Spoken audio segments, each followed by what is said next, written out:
Jai Hind aspirants, once again welcome back to NDA with Skoi. तो in this video we are going to start 2D geometry. हम लोग 2D geometry try करेंगे, एक फटाफट पूरे topics ही cover करते जाएंगे, है ना। तो 2D geometry में सबसे पहले देखो, अगर वेटेज की बात करूं मैं, if I talk about weightage, तो इसका अराउंड 10 क्वेश्चंस का वेटेज होता है पूरे पेपर में। 10 क्वेश्चंस दैट इज 25 मार्क्स, है ना। 25 मार्क्स का इसका वेटेज होता है। अब इसमें कुछ कुछ टॉपिक्स हमें स्पेसिफाई करने हैं, तो हमें क्या क्या पढ़ना है। पहली बात तो इस पर सबसे पहले पॉइंट एंड स्ट्रेट लाइन। ठीक है, मैं स्ट्रेट लाइन शॉर्ट कर लिख रहा हूँ। पॉइंट एंड स्ट्रेट लाइन पहला, फिर बाद में कोनिक्स में आना हमको सर्कल, फिर बाद में आना है पैराबोला, एलिप्स और हाइपरबोला। ठीक है, ये हमें चीजें पढ़नी है, ये टॉपिक्स हमको पढ़ने पूरे 2D ज्योमेट्री में। तो without wasting time we are going to start with the point and straight line. तो सबसे पहले स्टार्ट करते हैं पॉइंट और स्ट्रेट लाइन से। ठीक है, इसी वीडियो में पॉइंट एंड स्ट्रेट लाइन पूरा खत्म कर देंगे। तो पॉइंट एंड स्ट्रेट लाइन, यहां से आराम से आपके 3 से 4 क्वेश्चन आते हैं। इसमें आराम से 3 से 4 क्वेश्चन आपको देखने के मिलेंगे इन एवरी पेपर। ठीक है, हर एक पेपर में आपको यहां से क्वेश्चन दिखने मिलेंगे। तो सबसे पहले पॉइंट, अगर 2D ज्योमेट्री की बात करता हूं, 2D ज्योमेट्री मतलब क्या, अगर मैं कोई भी एक पॉइंट की पोजीशन को अगर 2 डायमेंशनल स्पेस में दिखता हूं, जैसे एक्स और वाई एक्सिस, जैसे क्वाड्रेंट ड्रॉ कर रहा हूं मैं।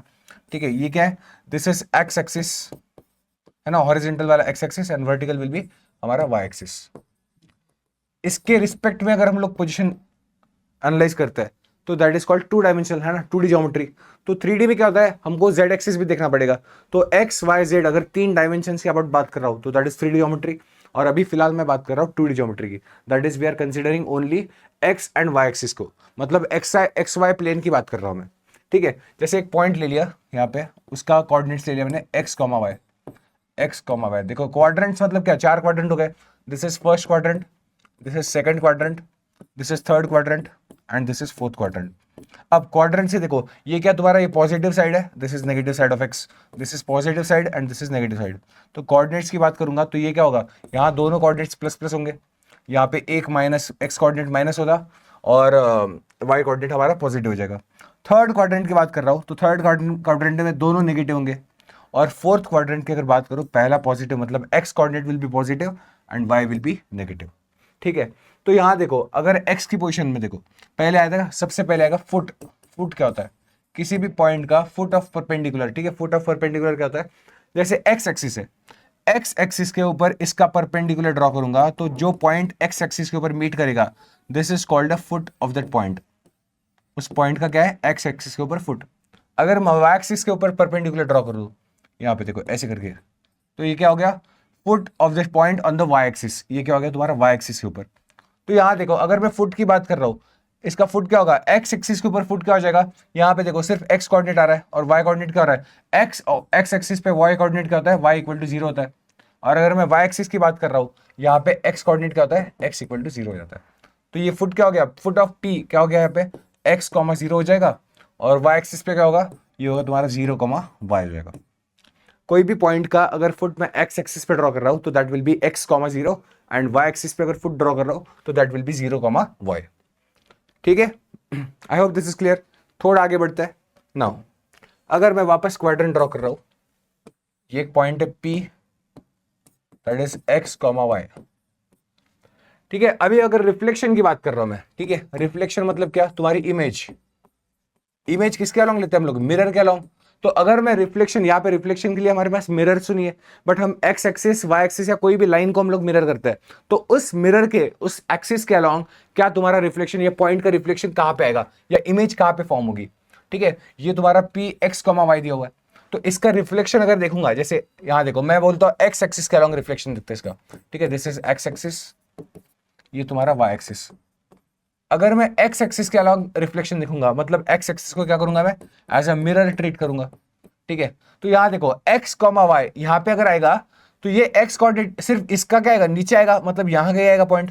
तो यहां देखो एक्स कोऑर्डिनेट तो चेंज हो नहीं रहा इसका, इसका जो एक्स कोऑर्डिनेट है वो चेंज नहीं होगा, सिर्फ वाई कोऑर्डिनेट ऊपर से क्या गया, नीचे आ गया, तो ये तुम्हारा क्या हो गया, नेगेटिव बन गया। तो दिस विल बी, इसकी इमेज क्या बनेगी, ये बनेगी एक्स कॉमा माइनस वाई बनेगी। क्या बनेगी, x comma minus y. Similarly अगर मैं वाई एक्सिस के अलॉन्ग मिरर ड्रॉ करूंगा, मतलब तो इसका इमेज अलॉन्ग वाई एक्सिस क्या हो जाएगा, तो यहाँ पे देखो वाई कोऑर्डिनेट देखो हमारा सेम ही रहेगा, है ना, यहाँ पे कहीं आएगा, तो वाई कोऑर्डिनेट हमारा चेंज नहीं हो रहा है, बट एक्स कोऑर्डिनेट देखो यहाँ पॉजिटिव था, इधर आके क्या हो जाएगा, ये नेगेटिव बन जाएगा, तो this will be minus x comma y. तो अगर मैं रिफ्लेक्शन ऑफ किसी पॉइंट की बात कर रहा हूं, तो पॉइंट की अलॉन्ग वाई एक्सिस या along x axis, along x axis, तो वो क्या बन जाएगा, एक्स कोऑर्डिनेट चेंज नहीं होगा, तो वो बनेगा एक्स कॉमा माइनस वाई। ठीक है, एक पॉइंट पी है मान लो, पी एक्स कॉमा वाई, तो इसका रिफ्लेक्शन अलॉन्ग एक्स एक्सिस क्या होगा, वो होगा एक्स कॉमा माइनस वाई। अगर मैं वाई एक्सिस की बात कर रहा हूं, तो वाई एक्सिस में इसका रिफ्लेक्शन क्या होगा, देखो क्या हो गया, ये माइनस एक्स कॉमा वाई हो जाएगा। अगर मैं ओरिजिन के रिस्पेक्ट में बात कर रहा हूं, मैं ओरिजिन के रिस्पेक्ट में, तो वो क्या हो जाएगा, इसका अलॉन्ग ओरिजिन, अगर ओरिजिन के अलॉन्ग रिफ्लेक्शन ले रहा हूं या इमेज ले रहा हूं, तो that will be minus x minus y. देखो जो भी कोऑर्डिनेट्स है उनके दोनों के साइन चेंज कर दो, देखो ये एक्स वाई था, इसका माइनस एक्स माइनस वाई हो गया। और अगर कोई पर्टिकुलर लाइन दे रखी है ठीक है, जैसे मैंने बोल दिया y equal to x line दी है, y equal to x line अगर दी है, y इक्वल टू एक्स मतलब कहां से होगी, ऐसे कोई जाएगी, ठीक है, ये क्या होगा, ऐसा लाइन पास करेगी, तो y इक्वल टू एक्स मतलब क्या, इसके अलॉन्ग, इसको मिरर अगर मानेंगे तो कोई x कॉमा y हो गया, तो इसका कोऑर्डिनेट जो होगा, इमेज के कोऑर्डिनेट्स आएंगे तुम्हारे, ये तुम्हारे सारे इमेज के कोऑर्डिनेट्स है, that will B y comma x हो जाएगा। क्या हो जाएगा, जैसे देखो यहाँ पे अगर मैं लूंगा, ये क्या होगा, जैसे मान लिया ये दिस इज 3,1, तो इसके अलॉन्ग अगर लूंगा तो इधर साइड आएगा, तो दैट विल बी क्या हो जाएगा, ये हो जाएगा तुम्हारा 1,3 हो जाएगा। क्या हो जाएगा, 1,3। बट क्या करना है, अगर y equal to x axis के अलॉन्ग मुझे इमेज निकालनी है, तो जो x कोऑर्डिनेट आ गया वो y की जगह हो जाएगा और y कोऑर्डिनेट x की जगह, मतलब चेंज हो जाएंगे, बस x y की जगह y x हो जाएगा। और अगर मैं y equal to minus x के अलॉन्ग निकाल रहा हूं, y equal to minus x के अलॉन्ग निकाल रहा हूं, तो ये क्या हो जाएगा, इसकी इमेज जो होगी वो दैट विल बी क्या होगी, image of p will be minus y and minus x. क्या हो जाएगा, minus y and minus x. बस यहाँ पे क्या हो जाएगा, दोनों साइंस नेगेटिव हो जाएंगे। जैसे एग्जांपल देखो, अगर मैं बोलूं, एग्जांपल देखो, क्वेश्चन पॉइंट एक पॉइंट पी है, दैट इज -3,5, -3,5, इसकी इमेज निकालनी है, image along x axis, along x axis अगर बात कर रहा हूं मैं, तो क्या होगा, एक्स एक्सिस के अलॉन्ग क्या होगा, एक्स कोऑर्डिनेट सेम रहेगा, तो उसका बस y कोऑर्डिनेट नेगेटिव हो जाएगा, तो दैट विल बी -3, -5 हो जाएगा, है ना। अगर अलॉन्ग y एक्सिस की बात कर रहा हूं, तो इसका इमेज क्या हो जाएगा, अलॉन्ग y एक्सिस की बात कर रहा हूं, तो अलॉन्ग y एक्सिस में क्या होगा, y कोऑर्डिनेट सेम रहेगा, x का चेंज हो जाएगा, तो दैट विल बी 3,5 हो जाएगा, 3,5 हो जाएगा। अगर मैं ओरिजिन की बात कर रहा हूं, ओरिजिन के अलॉन्ग इमेज निकालनी है, तो ये क्या हो जाएगा, ओरिजिन के अबाउट दोनों के कोऑर्डिनेट चेंज हो गए, ये -3 का 3 हो जाएगा और 5 का -5 हो जाएगा। फिर अगर मैं y equal to x axis, y equal to x line, अगर y equal to x line के बारे में बात कर रहा हूं, उसके अलॉन्ग इमेज निकालनी है, तो इसको हम लोग मिरर कंसीडर करेंगे, तो ये क्या बन गया, y coordinate becomes x and x coordinate becomes y, तो ये बन गया इमेज, क्या बन गई यहाँ पे, ये हो जाएगी 5, -3। और अगर y इक्वल टू -x के अलॉन्ग लेता हूं मैं, तो ये क्या होगा, इसका भी साइन चेंज हो गया, तो -5, 3। तो ये सारे तुम्हारे हो गए प्रॉब्लम रिलेटेड टू रिफ्लेक्शन, मतलब इमेज कैसे फाइंड करनी है, ठीक है, कोई भी पॉइंट की इमेज किसी भी एक्सिस के अलॉन्ग कैसे फाइंड करनी है, ठीक है। This is all about reflection, यहां से एक क्वेश्चन बन सकता है, ठीक है। नेक्स्ट अब आ जाओ पोलर कोऑर्डिनेट्स पे, ठीक है। पोलर कोऑर्डिनेट्स क्या होता है ना, कॉम्प्लेक्स नंबर में हमने पढ़ा था पोलर कोऑर्डिनेट्स। जैसे देखो हम लोग x, y ये कार्टेशियन फॉर्म में लिखते हैं, वैसे पोलर कोऑर्डिनेट्स पे लिखेंगे तो किसी भी पॉइंट की लोकेशन r, थीटा के टर्म्स में डिनोट करते हैं हम लोग। r मतलब क्या होता है तुम्हारा, r इज डिस्टेंस होता है वो, ठीक है। तो ये देखो जैसे ये देखा, एक पॉइंट है x, y, this is x, y, तो ये पॉइंट ओरिजिन से अगर देखूंगा मैं, दिस विल बी r, ये क्या होगा तुम्हारा r इसका डिस्टेंस होगा x, y तक का फ्रॉम ओरिजिन, और ये तुम्हारा फुट क्या हो गया, दिस इज मॉड x, ये क्या हो जाएगा, मॉड y हो जाएगा, एंड दिस विल बी, यहाँ पे देखो ये क्या होगा, मॉड x। तो अगर मैं r फाइंड करूंगा, ये तो पाइथागोरस थ्योरम से क्या बनेगा, r will be equal to √x² plus y² बन जाएगा, r will be equal to √x² plus y², और ये थीटा होगा तुम्हारा, थीटा क्या होगा, theta will be angle from the x axis, ठीक है। थीटा हमेशा क्या होगा, एंटी क्लॉकवाइज सेंस में गिनेंगे, ठीक है। अगर क्लॉकवाइज सेंस में आ रहे हैं तो दैट विल बी नेगेटिव, अगर फोर्थ क्वाड्रेंट में आ गया तो माइनस थीटा हो जाएगा, ठीक है। पहले क्वाड्रेंट में, फर्स्ट क्वाड्रेंट में एंगल क्या होगा, थीटा होगा, सेकंड क्वाड्रेंट में क्या होगा, that will B pi minus theta, है ना। कॉम्प्लेक्स नंबर में पढ़ा है हमने अर्गन प्लेन, फिर थर्ड क्वाड्रेंट में क्या होगा, this will B theta minus pi, and fourth quadrant में एंगल जो होगा तुम्हारा that will be minus theta. ठीक है, तो कोऑर्डिनेट्स कैसे डिनोट करेंगे हम लोग, यहाँ पे r कॉमा थीटा से डिनोट करेंगे। ठीक है, जैसे एग्जांपल देखो, अगर मैंने ले लिया एक पॉइंट ले लिया p दैट इज -√3 कॉमा -1, इसको अगर पोलर कोऑर्डिनेट्स पे डिनोट करना है तो कैसे करेंगे, पहले तो r कॉमा थीटा में लिखना है हमको, r कॉमा थीटा। तो यहाँ पे क्या है, यहाँ देखो, यहाँ x, ये क्या हो जाएगा, दिस इज x, तो x इक्वल टू क्या होगा, यहाँ पे x equal to r cos theta होगा, क्या होगा, r cos थीटा, और y इक्वल टू क्या होता है, ये y हो गया, तो y इक्वल टू हो जाएगा r sin थीटा। ठीक है, x equal to r cos theta and y equal to r sin theta. तो यहाँ पे r इक्वल टू क्या आएगा, √x² प्लस वाई स्क्वायर। तो यहाँ देखो, अगर मुझे r कॉमा थीटा में लिखना है तो r इक्वल टू क्या होता है, r इक्वल टू हो जाएगा √x² प्लस वाई स्क्वायर, मतलब क्या, √3 का स्क्वायर 3 प्लस 1 का स्क्वायर 1, तो √4 मतलब क्या आएगा, r इक्वल टू आ गया 2, और r कभी भी नेगेटिव नहीं होगा, r will be always be positive. अब थीटा निकालना है मुझे, थीटा क्या होता है, थीटा इक्वल टू होगा tan inverse of y by x। Theta equal to क्या होता है, देखो यहाँ पे tan थीटा कर देखूंगा मैं, tan थीटा क्या होता है, y अपॉन x होगा, तो tan थीटा इक्वल टू हो जाएगा y अपॉन x। तो हमेशा tan थीटा की वैल्यू निकाल लो, पहले क्या निकालो, tan थीटा की value without considering sign, sign को कंसिडर मत करो यहाँ पे। ठीक है, tan थीटा कितना आएगा यहाँ पे, tan थीटा इक्वल टू आएगा y अपॉन x, मतलब क्या हो जाएगा, ये आएगा तुम्हारा माइनस ऑफ -√3, है ना, क्या होगा, यहाँ पे आएगा 1/√3 आएगा tan थीटा, तो tan थीटा कितना आएगा, तो theta will be equal to हमारा π/6। बट एक बात बताओ, थीटा π/6 है, बट ये कौन से क्वाड्रेंट में है, this is in third quadrant, है ना, माइनस माइनस दोनों साइंस क्या नेगेटिव है, तो थर्ड क्वाड्रेंट में लाई करेगा।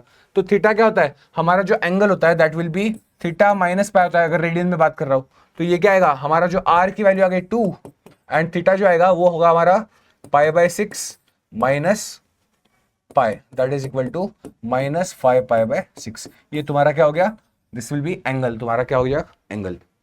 तो पोलर कोऑर्डिनेट्स पे रिप्रेजेंट करेंगे तो इसको लिखेंगे हम लोग P2 -5π/6। ठीक है, इसी पॉइंट को हम लोग पोलर कोऑर्डिनेट्स पे रिप्रेजेंट करेंगे एज दिस। ठीक है, ये हो गई तुम्हारी पोलर कोऑर्डिनेट्स की बात।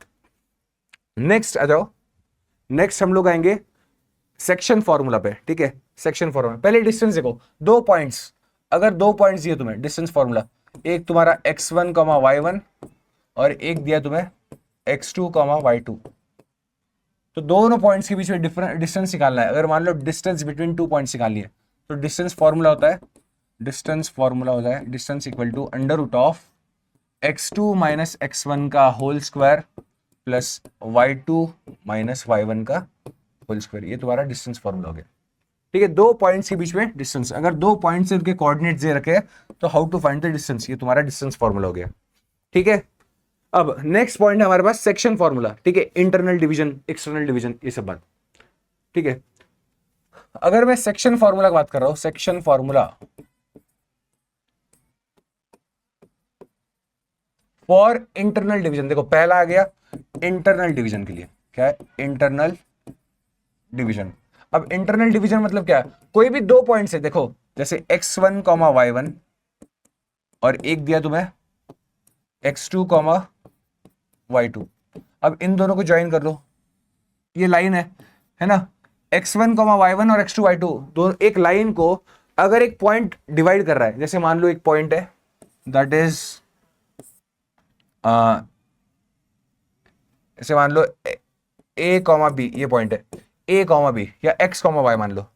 ठीक है, इसको मान लो ये पॉइंट है x, y, this x, y is dividing this line in ratio m:n, क्या बोल रहा है, m:n में, और ये इंटरनली डिवाइड कर रहा है, क्या कर रहा है, इंटरनली डिवाइड, मतलब ये दोनों के बीच में पॉइंट है, मतलब इस पार्ट का देखो ये m पार्ट है, दिस इज n पार्ट, तो m:n रेशियो में डिवाइड कर रहा है।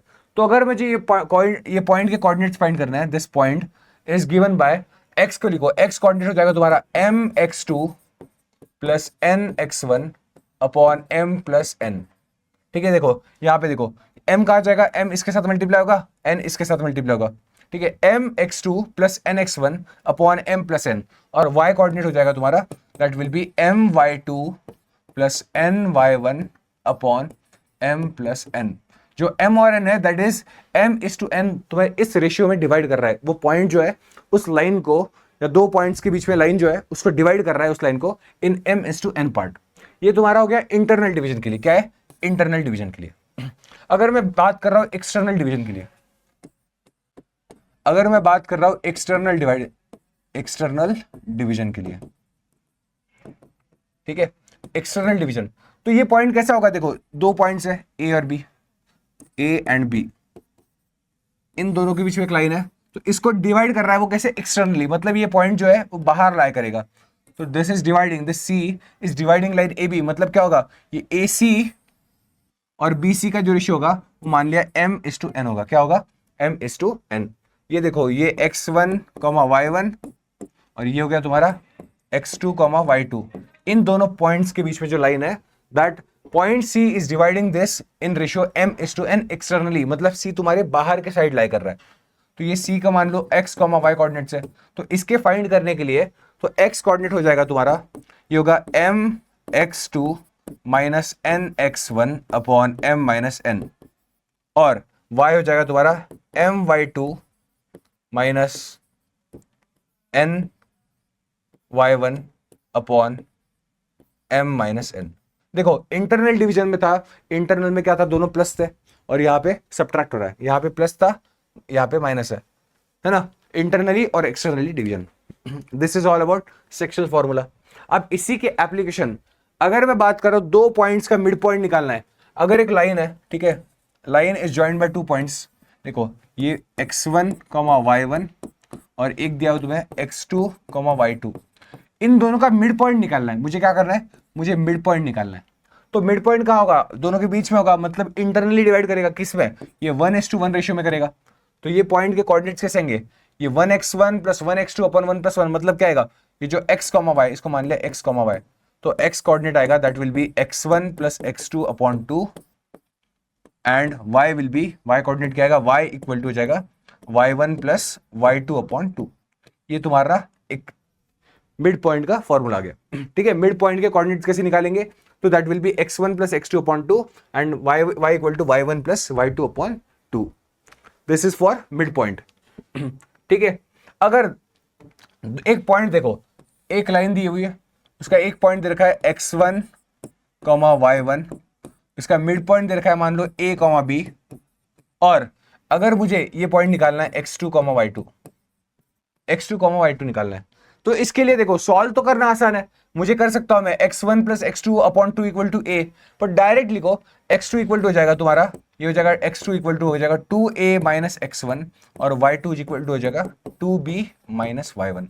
ठीक है, डायरेक्टली हम लोग सॉल्व करेंगे, फालतू का झंझट नहीं करेंगे, क्योंकि सॉल्व तो करना आसान है। देखो कुछ नहीं करना, a क्या होता है? a इक्वल टू हो जाएगा x1 प्लस x2 अपॉन 2, तो यहां से x2 निकालना है, तो ये हो जाएगा 2a minus x1 equal to x2 हो जाएगा। Similarly 2b minus y1 equal to हो जाएगा y2। तो इसको डायरेक्टली सॉल्व करेंगे। ठीक है, यहां पे ऐसे सॉल्व करते बैठोगे थोड़ा टाइम जाएगा। ठीक है, चलो अब अगर मैं बात कर रहा हूं, क्वेश्चन देता हूं थोड़ा सा। चलो मेरे पास दो पॉइंट्स है, तीन पॉइंट्स है, जैसे देखो ये 3,5, दिस इज -1, -3, एंड इसके बीच में जैसे मान लो ये पॉइंट डिनोट कर रहा है, दिस इज लेट्स से 2,3,5 -1, -3, इसको मान रहा हूं मैं 2, -3। चलो ये इस पॉइंट, देखो ये पॉइंट किस रेशियो में इनको डिवाइड करेगा? ठीक है, दो पॉइंट्स है, देखो ये एक पॉइंट है, ये एक पॉइंट है।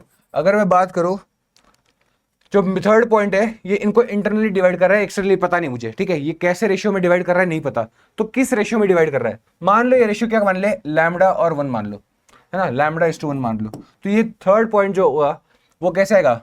This will be equal to क्या होता है? 2 इक्वल टू क्या होता है? mx2 है ना, x क्या होता है हमारा? x हमारा होता है, x इक्वल टू होता है mx2 plus nx1 upon m+1 होता है, m+n। तो ये क्या हो जाएगा? x कोऑर्डिनेट मतलब कितना है यहाँ पे? 2 इक्वल टू m कितना है यहाँ पे? Lambda into x2 -1 plus n मतलब कितना है 1 into three, 3 upon m plus n मतलब लैम्डा प्लस 1। तो यहां से लैम्डा का वैल्यू कितना आएगा, तो लैम्डा का वैल्यू आएगा तुम्हारा कितना आएगा 2 lambda plus 2 equal to minus lambda plus 3। तो लैम्डा इधर आएगा, तो 2 lambda minus plus lambda 3 lambda equal to हो जाएगा 3 माइनस 2, तो 3 लैम्डा इक्वल टू 1, तो लैम्डा इक्वल टू आएगा 1/3। मतलब मुझे 1/3:1, मतलब ये क्या करेगा 1:3 रेशियो में डिवाइड करेगा। This point will divide this two points in ratio 1:3। अब देखो यहाँ पे ना रेशियो क्या होता है, रेशियो अगर माइनस आ गया, देखो अगर ये रेशियो माइनस आता तो दैट मीन्स यहाँ पे पॉजिटिव आया। If ratio is positive, positive होगा तो दैट इज इंटरनल डिवीजन, क्या होगा इंटरनली डिवाइड कर रहा है। और अगर रेशियो नेगेटिव होता तो that will B external division, मतलब वो पॉइंट होगा वो दोनों के बाहर आता, एक्सटर्नली डिवाइड करता। ठीक है, इंटरनल और एक्सटर्नल। रेशियो अगर पॉजिटिव होगा तो इंटरनल डिवीजन करेगा, और रेशियो अगर नेगेटिव होगा तो दैट विल डिवाइड एक्सटर्नली। ठीक है, अब देखो दो पॉइंट्स को अगर कोई लाइन डिवाइड कर रही है, मान लो दो पॉइंट्स है, दिस इज x1, y1 और एक तुम्हारा है x2, y2। अब इस पॉइंट को मान लो एक लाइन डिवाइड कर रही है, जैसे लाइन डिवाइड कर रही है, that is this line is given by ax plus by plus c equal to 0। ये लाइन है, दो पॉइंट्स को लाइन किस रेशियो में डिवाइड करेगी, अगर ऐसे पूछा तो वो रेशियो कैसे निकालेंगे, that will be given by minus of ax1 plus by1 plus c upon ax2 plus by2 plus c। ये क्या होगा, इस रेशियो में डिवाइड करेगी। ठीक है, अगर ये रेशियो नेगेटिव आएगा then it is dividing externally, और रेशियो अगर पॉजिटिव आ गया तो दिस इज डिवाइडिंग इंटरनली। ठीक है, ये तुम्हारा क्या होगा, लाइन डिवाइडिंग इन रेशियो है ना। ठीक है, कौन सी, अगर मैं बात कर रहा हूं इन दो पॉइंट्स को, अगर एक्स एक्सिस डिवाइड कर रहा है, अगर एक्स एक्सिस डिवाइड कर रहा है तो एक्स एक्सिस किस में डिवाइड करेगा, तो एक्स एक्सिस तुम्हें किस रेशियो में डिवाइड करेगा, that will be minus y1 upon y2। और अगर y एक्सिस डिवाइड करेगा, अगर y एक्सिस डिवाइड करेगा that will be given by minus x1 upon x2, minus x1 upon x2। ठीक है, यहां तक हो गया तुम्हारा डिवीजन का। लाइन को कैसे डिवाइड करेंगे, या तो वो पॉइंट हो सकता है या वो लाइन भी हो सकती है, या कोई एक्सिस अगर डिवाइड कर रहा है। ठीक है, जैसे एग्जांपल लेते हैं, कोई दो पॉइंट्स ले लो, एक पॉइंट है A that is -3,5 and B point है दैट इज 2,4। इन दोनों को अगर 3x minus 2y plus 4 equal to 0 ये लाइन डिवाइड कर रही है, बताओ किस रेशियो में डिवाइड करेगी, और इंटरनल करेगी या एक्सटर्नली डिवाइड करेगी। तो कैसे बताएंगे, तो सिंपल है, रेशियो कैसे निकालेंगे हम लोग, वो आएगा -ax1 plus by1 plus c upon ax2 plus by2 plus c, यही होता है। बताओ क्या आएगा, यहां पे लिख दो वैल्यू कितना आएगा, -ax1 मतलब क्या, माइनस ऑफ 3 इंटू -3 -9 प्लस क्या आएगा by1 मतलब -2 इंटू 5 प्लस 10, -2 इंटू 5 -10, क्या आएगा यहाँ पे आएगा -2 इंटू 5 -10 प्लस 4 अपॉन ये कितना आएगा नीचे अपॉन ax2 मतलब क्या आएगा 3 इंटू 2 6 प्लस -2 इंटू 4 -8 प्लस 4। तो ये क्या आएगा answer, -19 plus 4 minus minus plus 15, मतलब ऊपर आएगा 15 और नीचे आएगा -6 प्लस 4 10 -8 2 -15/2 कितना आ रहा है 15:2 रेशियो में डिवाइड करेगी। क्या करेगी 15:2 रेशियो में डिवाइड करेगी, और ये रेशियो पॉजिटिव आ रहा है, दैट मीन्स ये डिवाइड करेगी इंटरनली। क्या करेगी इंटरनली डिवाइड करेगी। ठीक है, this line will divide it internally. और अगर बात करूं एक्स एक्सिस किस रेशियो में डिवाइड करेगा, अगर इन दोनों पॉइंट से एक लाइन निकल रही है तो इस लाइन को एक्स एक्सिस किस रेशियो में डिवाइड करेगा, बताओ एक्स एक्सिस किस रेशियो में करता है, एक्स एक्सिस अगर करेगा तो that will B -y1 upon y2 में करेगा, -y1 अपॉन y2 में करेगा। तो वो कितना आएगा -y1 अपॉन y2 मतलब क्या, माइनस ऑफ 5 अपॉन 4 कितना आएगा, ये आएगा -5/4 रेशियो, मतलब -5:4 मतलब क्या 5:4 में डिवाइड करेगा, बट कैसे करेगा, रेशियो इज नेगेटिव मतलब ये एक्सटर्नली डिवाइड करेगा। और अगर y एक्सिस की बात करूं मैं, अगर ये y एक्सिस डिवाइड करेगा that will be in -x1 upon x2 में करेगा। तो ये कितना आएगा माइनस ऑफ -3 मतलब 3 अपॉन -3/2, तो 3/2 मतलब क्या 3:2 रेशियो में डिवाइड करेगा, और रेशियो पॉजिटिव आ रहा है, that means it is dividing internally. Sorry y axis है ना, वाई एक्सिस डिवाइड कर रहा है, एक्स एक्सिस क्या कर रहा है, एक्सटर्नली डिवाइड कर रहा है 5:4 में, और वाई एक्सिस कर रहा है that is dividing in 3:2 ratio, but internally ये क्या हो रहा है, इंटरनल डिवीजन, वहां पे हो रहा है एक्सटर्नल डिवीजन। ठीक है, यहां तक क्लियर सबका? This is all about section formula. और एक क्वेश्चन, चलो एक क्वेश्चन दे रहा हूं चलो एक क्वेश्चन है, ये एक पॉइंट है 3,5 और लेट से यहाँ पे तुम्हारा माइनस या लिखो 5,-4, 2 पॉइंट्स है, 2 पॉइंट्स को एक लाइन ज्वाइन कर रही है। ठीक है, और 2 पॉइंट्स इस पे ऐसे है कि this line is getting trisection, यहाँ पे ट्राइसेक्ट हो रही है, क्या हो रही है, ट्राइसेक्शन है। ठीक है, ट्राइसेक्शन मतलब क्या, ये 2 पॉइंट्स इसको ऐसे डिवाइड करेंगे, मतलब ये वाला पार्ट, ये पहला पार्ट, ये सेकंड पार्ट और तीसरा पार्ट, ये तीनों क्या होंगे, इक्वल होंगे, मतलब this equal to this equal to this. तो यहाँ पे तुम्हें देखो ये ए पॉइंट है, ये बी पॉइंट है, तो ए और बी के कोऑर्डिनेट्स फाइंड करना है। बताओ ए और बी के कोऑर्डिनेट्स फाइंड करना है, तो कैसे करेंगे? देखो ये 1 पार्ट 2 पार्ट 3 पार्ट तीनों इक्वल है, मतलब 3 इक्वल पार्ट्स है।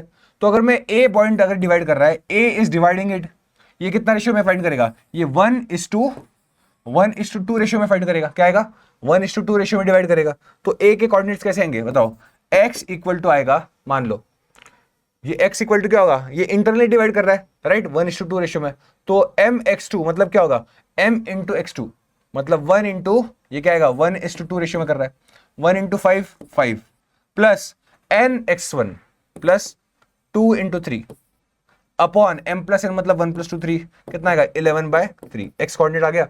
फिर मतलब इसका x कोऑर्डिनेट कितना आया 11/3, कॉमा y कोऑर्डिनेट अगर निकालेंगे दैट विल बी my2 मतलब 1 into -4 -4 plus ny1 2 5 10 upon m plus n 3, कितना आएगा 10 - 4 6/3 दैट इज 2, मतलब ये कितना आएगा 11/3, 2 आ गया। और सिमिलरली यहाँ पे तुम लोग निकाल सकते हो b के, मान लो b को xy, अब क्या होगा, रेशियो चेंज होगा, ये तुम्हारा 2 होगा और ये तुम्हारा 1 पार्ट, ये 2 पार्ट और ये 1 पार्ट, तो वापस इसको सेम प्रोसेस करो, तो यहाँ पे मुझे बी कोऑर्डिनेट्स भी मिल जाएंगे। ठीक है, जैसे ए मिल गया वैसे ही बी मिल जाएगा। तो this is all about section formula. अब आते हैं एरिया ऑफ ट्रायंगल पर। Area of triangle formed by 3 points, area of triangle, इसे देखो 3 पॉइंट्स है, x1, y1,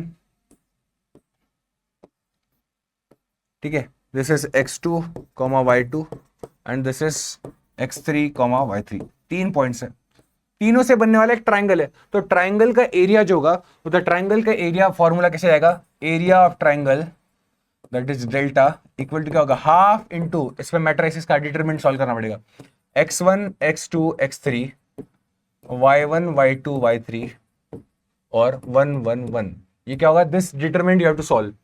इससे तुम्हें क्या मिल जाएगा, एरिया ऑफ ट्राइंगल मिल जाएगा, क्या मिल जाएगा, एरिया ऑफ ट्राइंगल।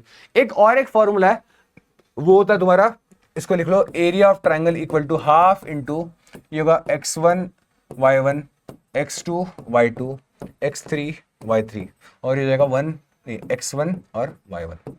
देखो मतलब 3 पॉइंट्स है, x1 x2 x3 वाले 3 कॉलम्स, y1 y2 y3 और लास्ट में ये वाला रिपीट कर दो x1 y1। तो इसको सॉल्व कैसे करेंगे, तो ये आएगा तुम्हारा हाफ इंटू, अंदर क्या आएगा, इन दोनों का मल्टीप्लाई प्लस इन दोनों का मल्टीप्लाई प्लस इन दोनों का मल्टीप्लाई, मतलब क्या होगा, x1 y2 plus x2 y3 plus x3 y1 minus minus करके इन दोनों का मल्टीप्लाई प्लस इन दोनों का मल्टीप्लाई प्लस इन दोनों का मल्टीप्लाई, मतलब क्या, y1 x2 plus y2 x3 plus y3 x1। इसको सॉल्व करेंगे तो ये तुम्हें क्या मिल जाएगा, this will give the area of triangle. ठीक है, एग्जाम्पल देते, चलो 3 पॉइंट्स है, दिस इज 0, 0 एक दे दिया मैंने, 1, 3 और एक दे दिया मैंने -4, -2। इन तीनों ट्राइंगल से एक एरिया फॉर्म कर रहा है, ट्राइंगल फॉर्म हो रहा है, उसका एरिया निकालो। मतलब क्या, तुम्हें दिया हुआ है x1 y1 x2 y2 x3 y3, 3 points दिए हुए हैं, तो एरिया क्या होता है, हाफ इंटू क्या हो जाएगा, x1 y1 होते हो क्या 0, 0, फिर बाद में x2 y2 1, 3 and this will B -4, -2 और बाद में क्या आएगा, ये रिपीट कर दो, 0, 0 रिपीट कर दो। इसको सॉल्व करना है, बस क्या आएगा, हाफ इंटू ब्रैकेट में क्या आएगा, इन दोनों का product 0 plus 1 into -2 plus 0 minus of ये कितना आएगा, 0 इंटू 1 0 प्लस 3 इंटू -4 -12 प्लस 0। कितना आएगा answer? Half into -2 minus minus +12, तो कितना आएगा? 12 माइनस टू 10, 10/2 दैट इज 5। तुम्हारा एरिया ऑफ ट्रायंगल कितना आया? 5 स्क्वायर यूनिट्स। ये तुम्हारा हो गया एरिया ऑफ ट्रायंगल का। ये सारे पॉइंट्स है, ठीक है। पॉइंट से जो हमारे कोऑर्डिनेट से हमें क्या मिल रहा है? एक ट्रायंगल मिल रहा है, उसका एरिया कैसे फाइंड करें, ये तुम्हारा तरीका है, ठीक है। दिस इज बाय डिटरमिनेंट, इसको सॉल्व करेंगे, इसको बोलते हैं स्टेयर्स रूल। क्या बोलते हैं? स्टेयर्स रूल, ठीक है। चलो नेक्स्ट, अगर देखो तुम्हें ऐसे कुछ दिया हुआ है, एक ट्रायंगल है, ट्रायंगल के हर एक मिड पॉइंट को ज्वाइन किया है। देखो इसका एक मिड पॉइंट, इसका एक मिड पॉइंट, इसका एक मिड पॉइंट। अगर ये मिड पॉइंट्स को ज्वाइन करके एक ट्रायंगल बना हुआ है, ठीक है, ए बी सी, ये एक ट्रायंगल है। इसके मिड पॉइंट मान लो डी ई एफ। तो ये क्या कर रहा है? 4 इक्वल हिस्सों में करता है डिवाइड, है ना। ये ट्रायंगल सारे इक्वल हो जाएंगे, तो ये क्या होगा? एरिया ऑफ ट्रायंगल, अगर डी एफ निकालना है मुझे, area of triangle D E F, तो that will be equal to होगा हाफ, नहीं 1/4 into area of triangle A B C. मतलब बड़े ट्रायंगल का अगर एरिया निकाल लो, ये पूरे ट्रायंगल के एरिया का 1/4 क्या हो जाएगा? This area of triangle D F. मतलब मिड पॉइंट वाला जो ट्रायंगल होगा, that will be 1/4 of the area of whole triangle, ठीक है। I hope this is clear. तो आगे बढ़ते हैं नेक्स्ट टॉपिक पे, है ना। तो नेक्स्ट टॉपिक स्टार्ट करने के पहले एक डिस्टेंस फॉर्मूला पे क्वेश्चन देता है, ठीक है। तो डिस्टेंस फॉर्मूला हमने पढ़ा था, राइट। तो डिस्टेंस फॉर्मूला क्या होता है? डी इक्वल टू होता है √ऑफ क्या होता है? x2 माइनस x1 का होल स्क्वायर प्लस होता है y2 माइनस y1 का होल स्क्वायर, राइट। ये तुम्हारा डिस्टेंस फॉर्मूला है। अब इसी पे अगर मैं क्वेश्चन दे दूं, अगर मैंने बोला दो कोऑर्डिनेट्स है, पहला है a_t1 स्क्वायर एंड 2a_t1, और दूसरा कोऑर्डिनेट है a_t2 स्क्वायर एंड 2a_t2। बताओ इसका डिस्टेंस अगर निकालना है, if I have to find the distance between 2 points, तो क्या आएगा? डिस्टेंस देखो कैसा आएगा? d इक्वल टू हो जाएगा √ क्या होगा? x2 माइनस x1 स्क्वायर, है ना। x2 कितना है यहाँ पे? a_t2 square minus a_t1 square, इसका होल स्क्वायर बराबर x2 माइनस x1 का whole square plus y2 minus y1 square. मतलब क्या होगा? ये 2a_t2 माइनस 2a_t1 का होल स्क्वायर, यही आएगा, राइट। अब देखो यहाँ पे देखो कुछ कॉमन निकल रहा है, a बाहर निकल रहा है, तो I can write this as, मैं क्या लिख सकता हूँ? देखो a into t2 square minus t1 square, मतलब क्या होगा? t2 minus t1 into t2 plus t1 का इसका होल स्क्वायर दिख रहा है, प्लस यहाँ पे 2a कॉमन निकलेगा, तो ये आएगा 2a into t2 minus t1 का होल स्क्वायर, यहां लिख सकता हूं मैं।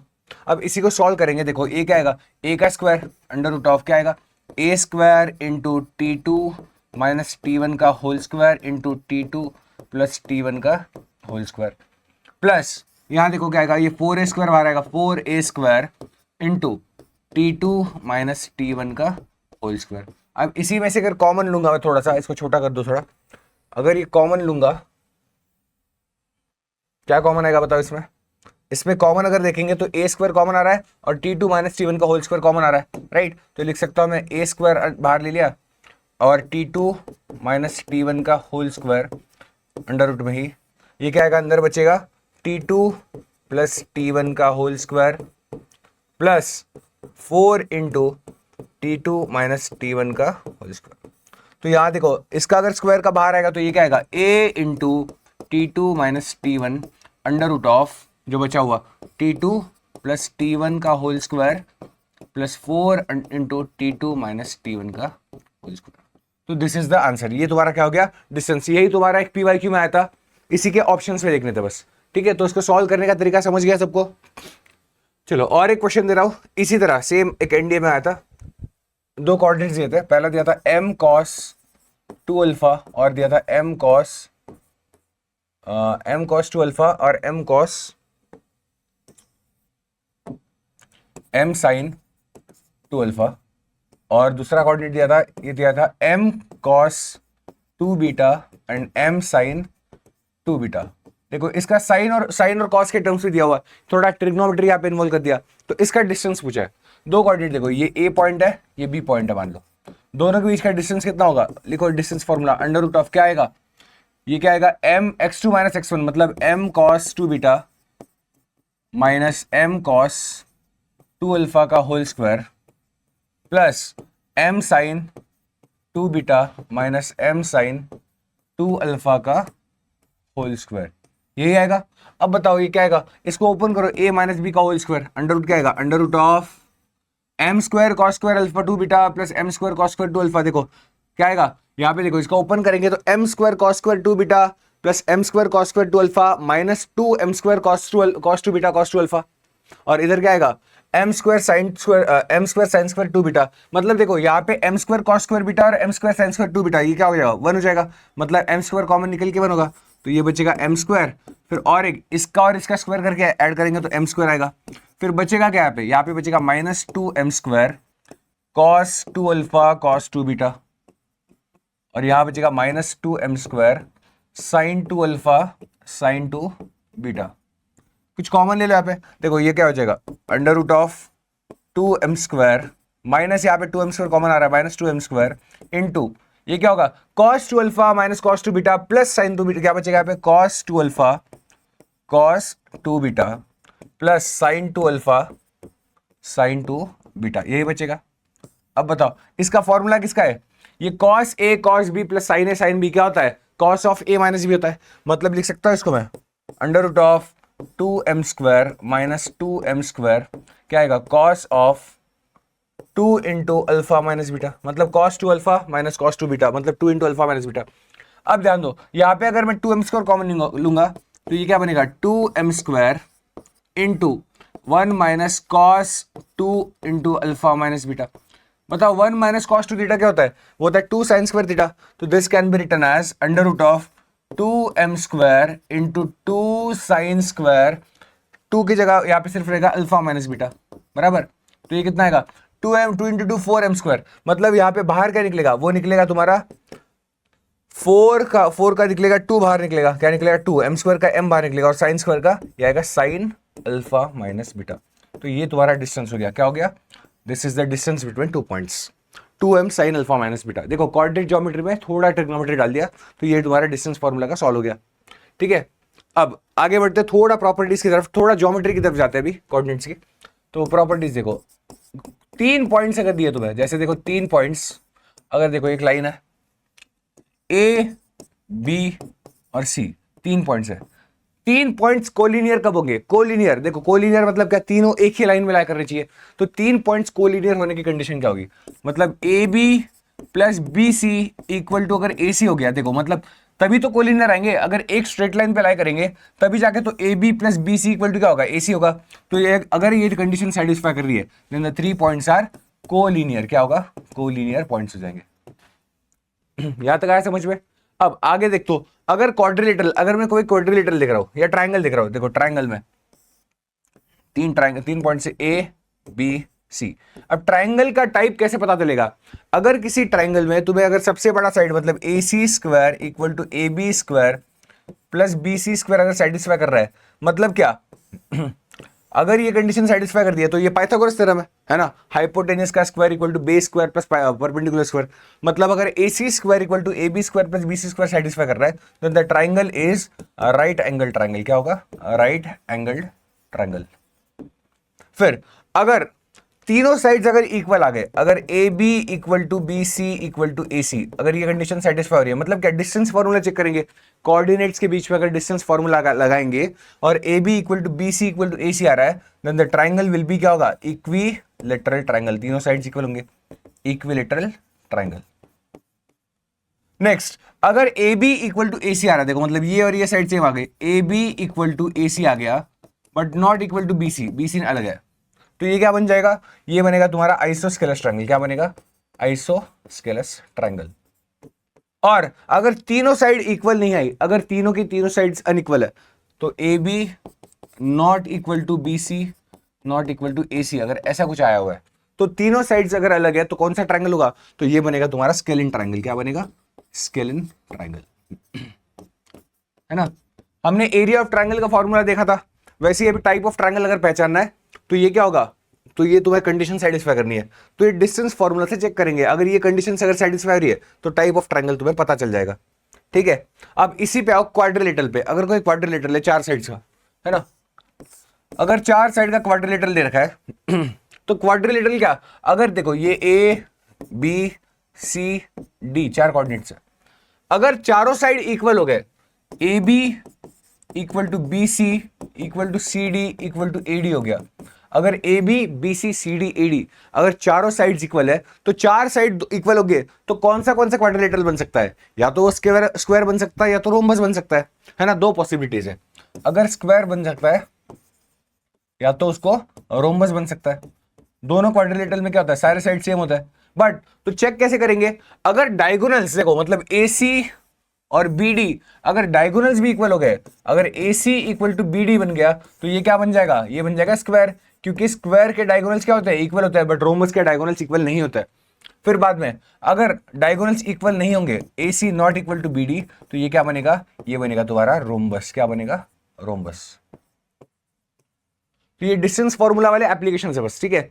और अगर अपोजिट साइड्स इक्वल दे रखे, जैसे A B equal to C D and A C A D equal to B C, A D equal to B C, opposite sides equal दे रखे, तो अपोजिट साइड अगर इक्वल दे रखे तो दो कंडीशंस है। एक बन सकता है पैरेललोग्राम और एक बन सकता है रेक्टेंगल। एक बन सकता है तुम्हारा पैरेललोग्राम और एक बन सकता है तुम्हारा रेक्टेंगल। यही दो पॉसिबिलिटीज है।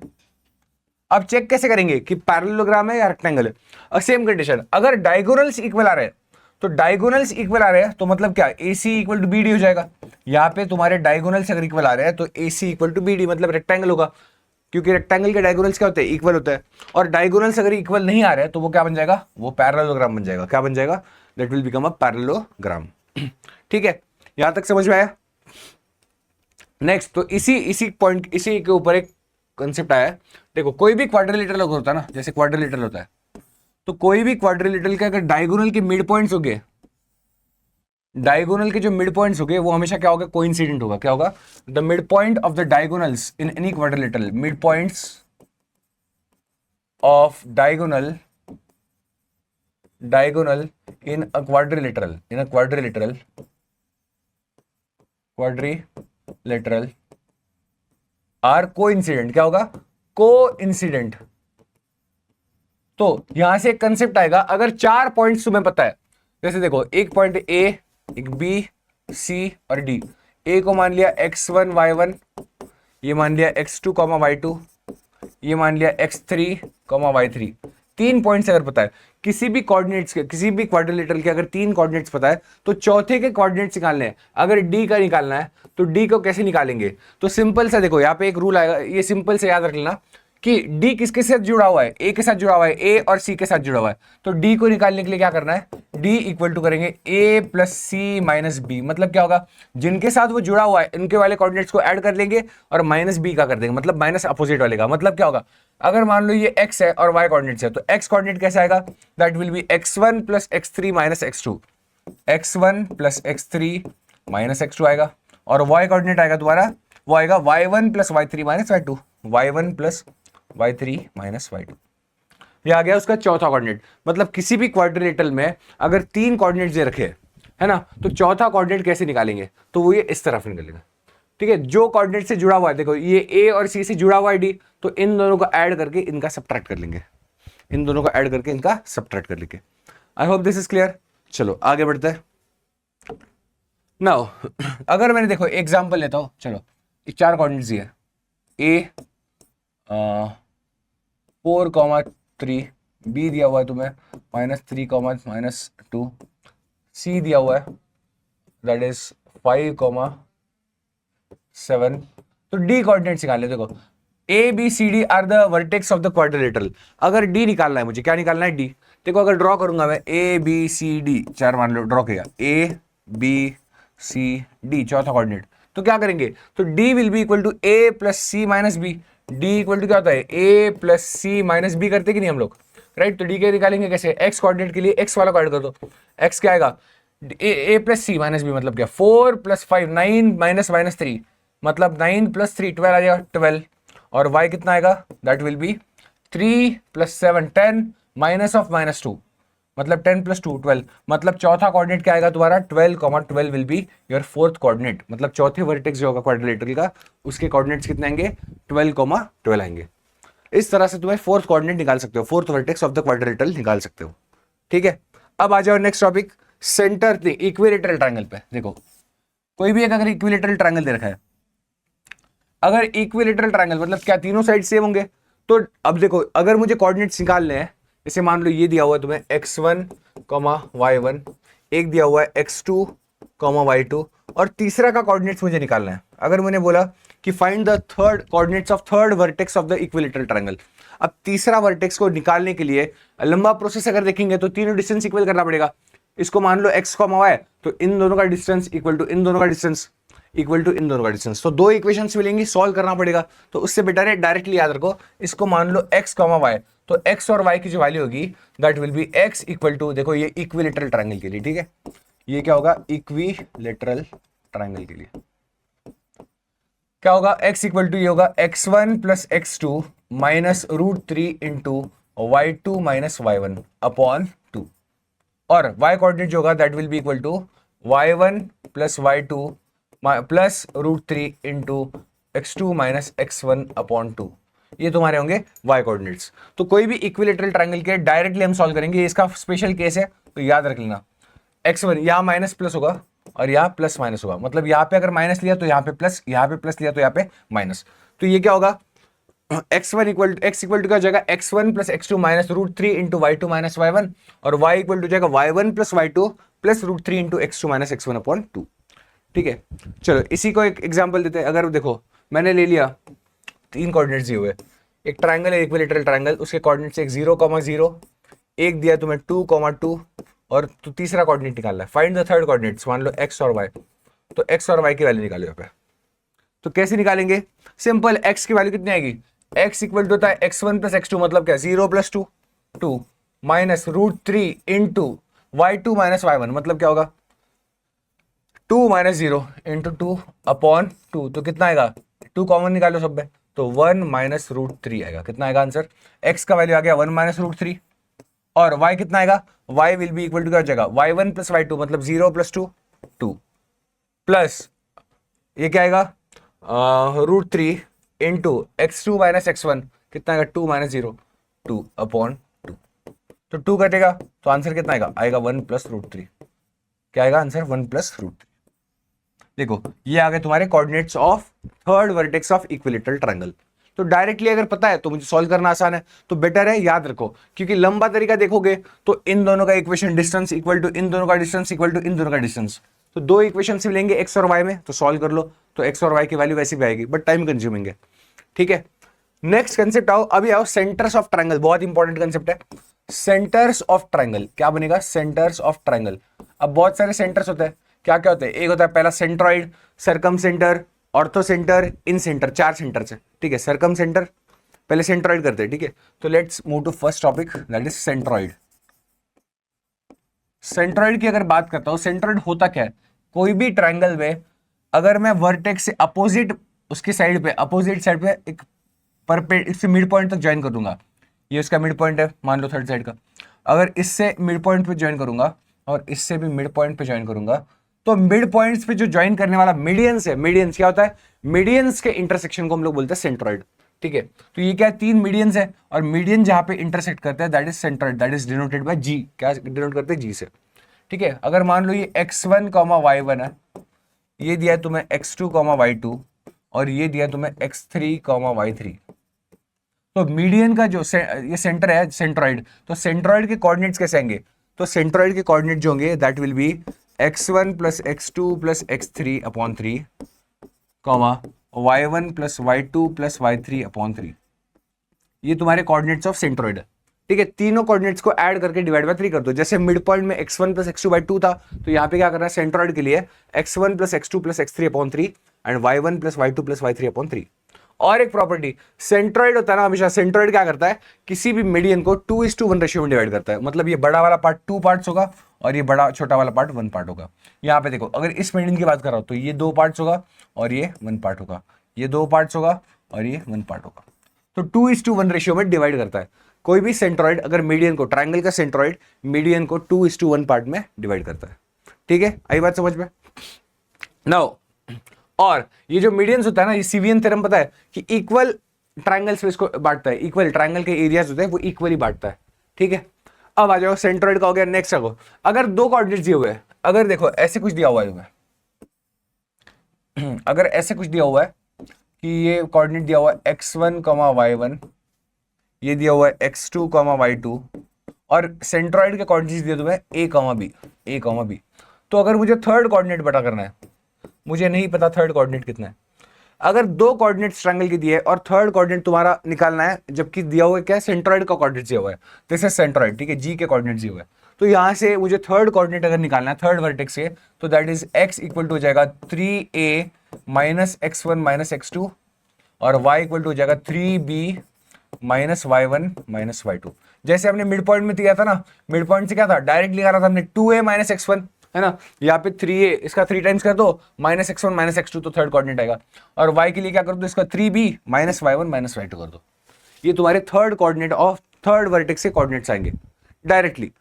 ऐसे भी कर सकते हो, ऐसे कर रहे हो तो क्या करना पड़ेगा, x, इसको लिखो a इक्वल टू क्या लिख सकते हो, a इक्वल टू लिखो x1 plus x2 plus x3 upon 3 लिखना पड़ेगा, तो 3a minus x1 minus x2 equal to x3 आ गया। ऐसे भी आ जाएगा, ठीक है, बट हमें अगर याद है तो बेटर है, डायरेक्टली प्रूव करने की जरूरत नहीं पड़ेगी, थोड़ा टाइम बचेगा बस, बाकी कुछ नहीं है, ठीक है। नेक्स्ट और एक केस देखो, अगर एक ट्राइंगल है, ट्राइंगल में तीनों ट्राइंगल के मिड पॉइंट्स रखे, क्या रखे, मिड पॉइंट्स। अगर मान लो ये x1 y1 है, दिस इज x2 y2 और x3 y3, अगर ट्राइंगल के मिड पॉइंट्स दे रखे, क्या दे रखे, मिड पॉइंट्स, तो अगर ये मिड पॉइंट्स दे रखे हैं, तो इसके ऊपर से हम लोग कोऑर्डिनेट्स कैसे निकाले, वर्टेक्स के कोऑर्डिनेट्स कैसे निकाले, ये ए बी सी, वर्टेक्स के कोऑर्डिनेट्स कैसे निकाले, ठीक है।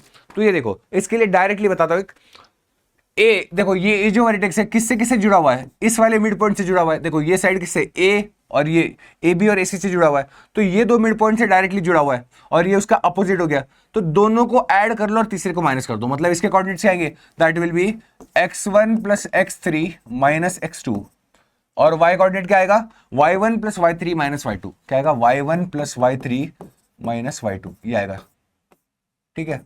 ये तुम्हारे कोऑर्डिनेट्स आएंगे ए के।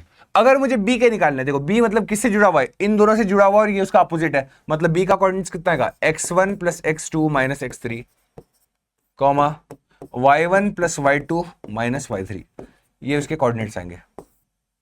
सिमिलरली सी का कितना आएगा, इन दोनों को ऐड करके इसको सब्ट्रैक्ट करो, तो ये आएगा तुम्हारा x2 plus x3 minus x1, और वो आएगा y2 plus y3 minus y1। ये तुम्हारे ट्राइंगल के कोऑर्डिनेट्स आएंगे। तो सारे ट्राइंगल के वर्टेक्स के कोऑर्डिनेट्स कैसे निकालेंगे, अगर मिड पॉइंट दिए हुआ है तो जिससे जुड़ा हुआ है उन दोनों को ऐड कर लो, अपोजिट वाले को सब्ट्रैक्ट कर लो। तो यहां से देखो, अगर मैं क्वेश्चन दे दूं एक, देखो ये दिया हुआ ट्राइंगल, एक ट्राइंगल के मिड पॉइंट से दिए हुए कोऑर्डिनेट्स, ठीक है, ये मान लो -3, 2, दिस इज 2, 1, ये दिया मान लो 7, -7, ये तो 7, 5 लिखो, 7, -5, तीन मिड पॉइंट्स दिए हुए। अगर तीन मिड पॉइंट्स दिए हुए तो तीनों से अगर मुझे बोला कि find the centroid of the triangle, इस ट्राइंगल का सेंट्रॉइड निकालो, जी का निकालना है, तो सेंट्रॉइड निकालने के लिए पहले वर्टेक्स के कोऑर्डिनेट्स फाइंड करेंगे। तो सेंट्रॉइड निकालने के लिए पहले क्या करेंगे हम लोग, वर्टेक्स के कोऑर्डिनेट्स फाइंड करेंगे। तो वर्टेक्स का निकालने के लिए देखो, इसका निकालो पहले, ए कितना आएगा, मान लो इन दोनों को ऐड करके इसको माइनस करो, -3 + 7 मतलब 4, 4 - 2 कितना आएगा, ये आएगा 2, ये कितना आएगा 2 - 5, 2 - 5 -3 -1 -4 कितना आएगा, -4, ये आ गया 2, -4। सिमिलरली इसका क्या आएगा, इन दोनों को ऐड करके सब्ट्रैक्ट कर दो, तो -3 + 2 -1 -7 कितना आएगा, -8,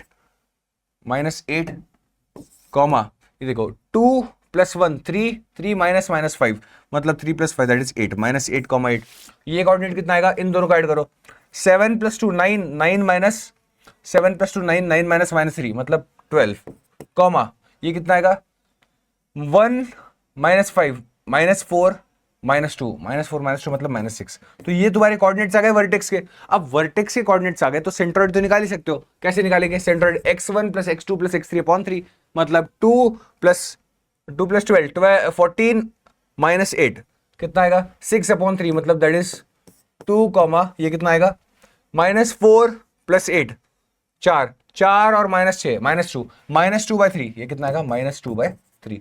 तो 2 comma -2/3 that will B coordinates of centroid. आया समझ में क्वेश्चन? देखो पहले क्या दिया था मुझे, वर्टेक्स दिया था, किसके कोऑर्डिनेट्स दिए थे मुझे, मिड पॉइंट्स के कोऑर्डिनेट्स दिए थे, तीनों साइड्स के मिड पॉइंट के कोऑर्डिनेट्स दिए थे। वहां से मैंने पहले वर्टेक्स निकालेंगे, है ना, ट्रायंगल की वर्टेक्स निकालिए और वहां से मुझे सेंट्रॉइड मिल गया। ठीक है, ये हो गया तुम्हारा सेंट्रॉइड के लिए। अब नेक्स्ट आओ सरकम सेंटर पे, नेक्स्ट आओ सरकम सेंटर पे। सरकम सेंटर, सरकम सेंटर होता क्या है? अब देखो जैसे सेंट्रॉइड में क्या था, सारे मीडियंस को इंटरसेक्शन वाला पॉइंट क्या होगा, सेंट्रॉइड।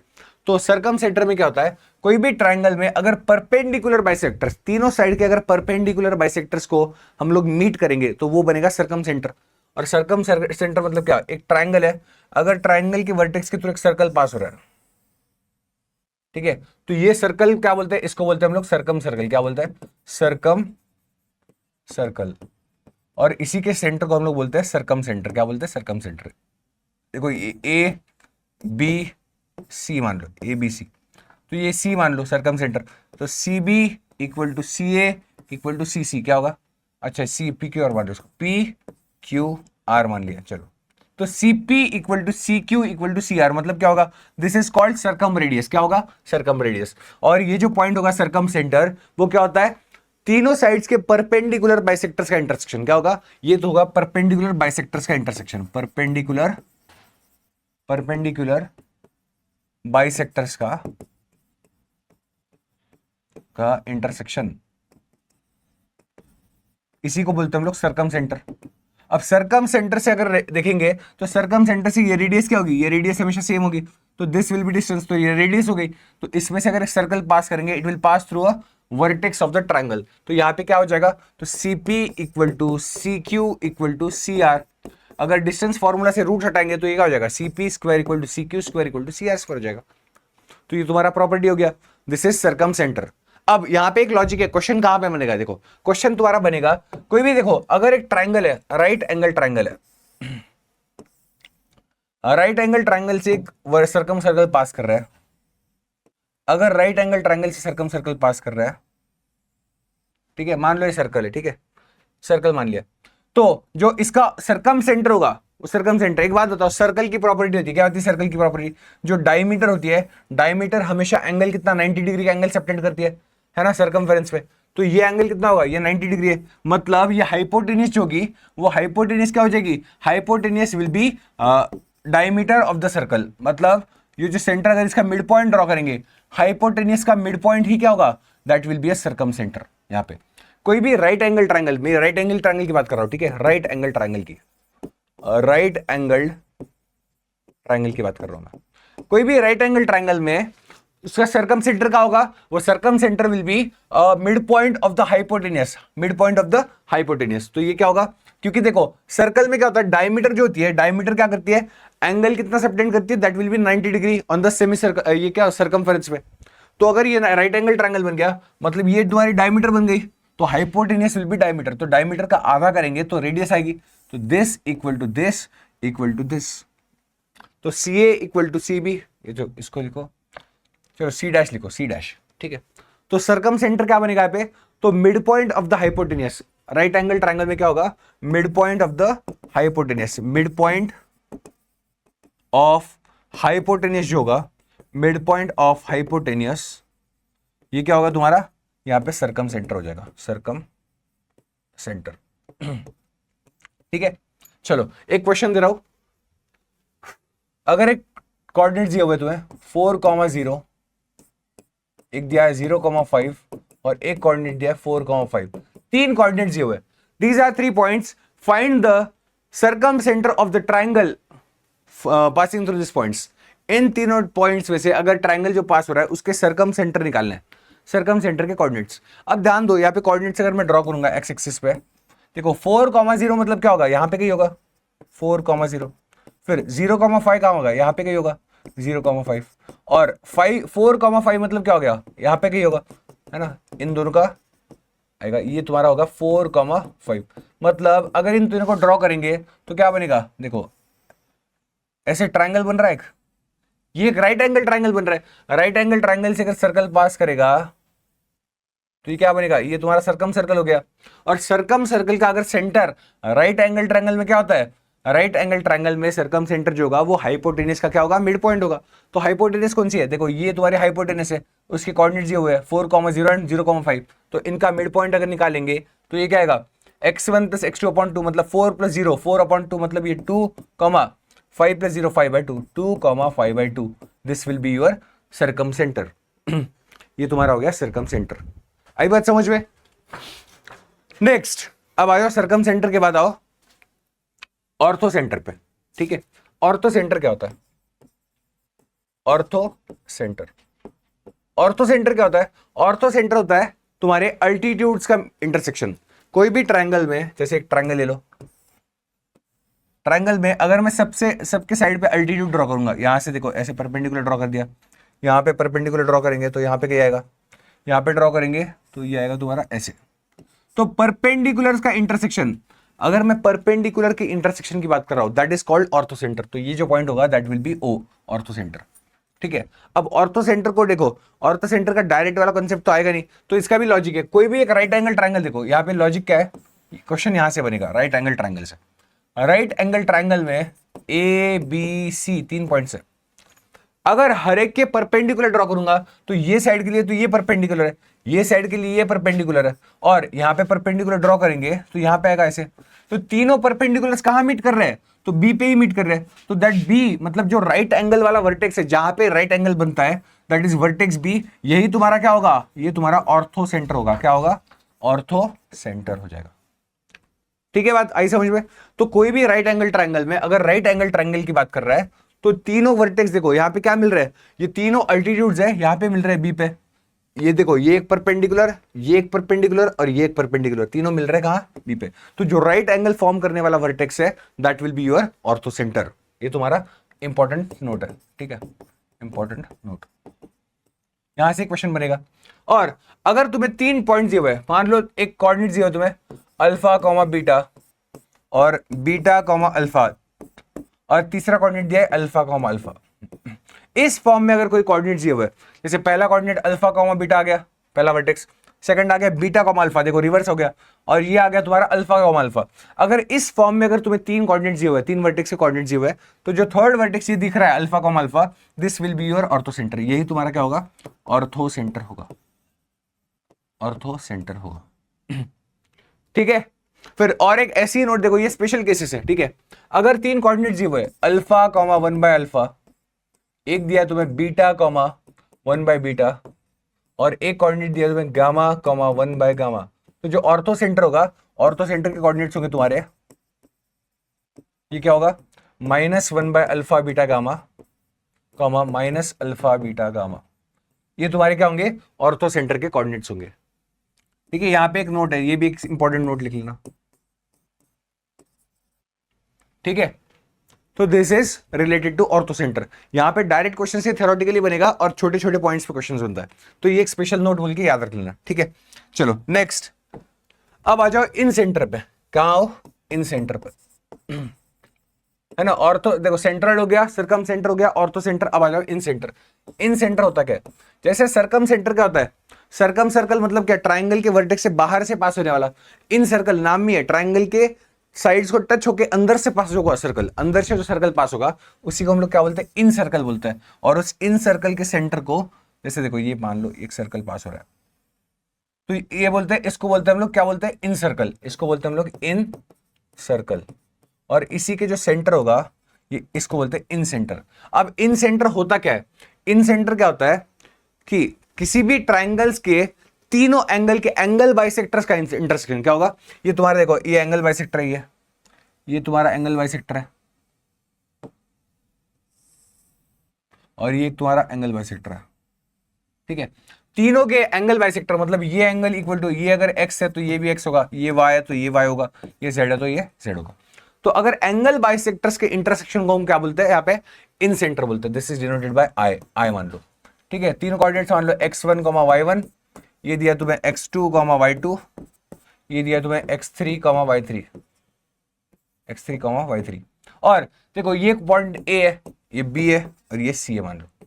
तो A के सामने वाला साइड क्या होगा, A होगा, B के सामने वाला साइड B होगा, और सी के सामने वाला साइड सी होगा, इसकी लेंथ ए बी सी जो है वो लेंथ ऑफ दैट साइड है। तो कैसे निकालेंगे, ए बी सी की वैल्यू निकालेंगे डिस्टेंस फार्मूला से, यहां से निकालेंगे डिस्टेंस फार्मूला। और अगर कोऑर्डिनेट्स ऑफ इन सेंटर पूछे मुझे इन सेंटर के अगर कोऑर्डिनेट्स पूछे हैं तो आई के ये हो जाएगा तुम्हारा, ये होगा A X one plus B X two plus C X three upon A plus B plus सी।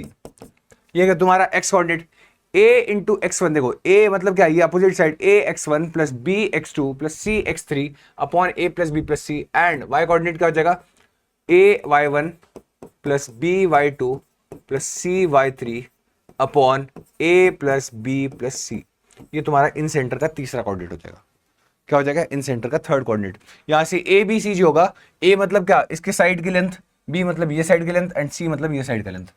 तो a into X one plus B into X two plus C into X three upon A plus B plus C, और y coordinate आएगा a Y one plus B Y two plus C Y three upon A plus B plus C. ये तुम्हारे इन centre के coordinates हुए। चारों centre से discuss कर लिया। अब लास्ट एक पॉइंट बचता है, यहाँ पे देखो चारों सेंटर देखो ओ जी सी, ऑर्थो सेंटर देखो ओ, यहाँ पे जी और यहाँ पे सी। तो ओ एन जी सी, इसको याद रख लो, ऐसे याद रखने का ट्रिक देखो क्या है, ओ एन जी सी पता ना सबको, ऑयल एंड नेचुरल गैस है ना, क्या होता है ओ एन जी सी। तो एन का यहाँ पे कुछ यूज नहीं है, तो ओ जी सी देखो, ये O orthocentre, G is centroid and C is circumcentre. तीनों हमेशा क्या होंगे, 3 पॉइंट्स आर ऑलवेज क्या होंगे, कोलिनियर होंगे। ये सारे सेंटर्स क्या होंगे, ये कोलिनियर होते हैं। क्या होते हैं, कोलिनियर, नोट देख लेना पे, 3 सेंटर्स आर ऑलवेज कोलिनियर। और जो सेंट्रॉइड होता है, सेंट्रॉइड ऑर्थो सेंटर और सर्कम सेंटर के जो पास कर रही है लाइन, इसको डिवाइड करता है किस रेशियो में, 2:1 रेशियो में। क्या करता है, मतलब OG is to GC that is 2:1, इस रेशियो में डिवाइड करेगा। यहां से सेक्शन फॉर्मूला लग जाएगा, तो यहां से कोऑर्डिनेट्स भी हम लोग निकाल सकते हैं। ऑर्थो सेंटर, सेंट्रॉइड और circum centre, this is ortho centre O, G is centroid and C is circum centre. तो किसको रेशियो में, किस रेशियो में, 2:1 के रेशियो में डिवाइड करता है। तो this is all about basics of coordinate geometry. ये क्या, बेसिक्स ऑफ कोऑर्डिनेट सिस्टम है ना, कोऑर्डिनेट ज्योमेट्री का। अब इसी के आगे हम लोग कंटिन्यू करेंगे स्ट्रेट लाइन को, कोऑर्डिनेट ज्योमेट्री को, ठीक है। ये तुम्हारे कोऑर्डिनेट्स के रिलेटेड हो गया। अब स्ट्रेट लाइंस बचा है, सर्कल बचा है, पैराबोला, एलिप्स, हाइपरबोला। तो हम लोग क्या करेंगे, स्ट्रेट लाइन से एक पूरा पार्ट कवर कर लेंगे, सर्कल पैराबोला, एलिप्स, हाइपरबोला, ये ट्राई करेंगे, एक ही इस पे पार्ट को कवर कर लेंगे। तो इस पार्ट में बस पॉइंट वाला कंसेप्ट क्लियर कर लिया हमने इस पार्ट में कर लिया बेसिक्स ऑफ कोऑर्डिनेट ज्योमेट्री। अब नेक्स्ट पार्ट में हम लोग करेंगे स्ट्रेट लाइंस, फिर सर्कल। स्ट्रेट लाइन और सर्कल या तो साथ में कर लेंगे, ठीक है। 3 पार्ट्स में, 3 या 4 पार्ट्स में हम लोग पूरा 2D ज्योमेट्री खत्म कर लेंगे। तो this is all about theory, और साथ ही में एक फिर बाद में PYQ सेशन लेके आऊंगा मैं, ठीक है। एग्जाम के पहले तुम्हारा अच्छा रिवीजन हो जाएगा इसका। बाकी see you in the next part. Thank you so much, जय हिंद।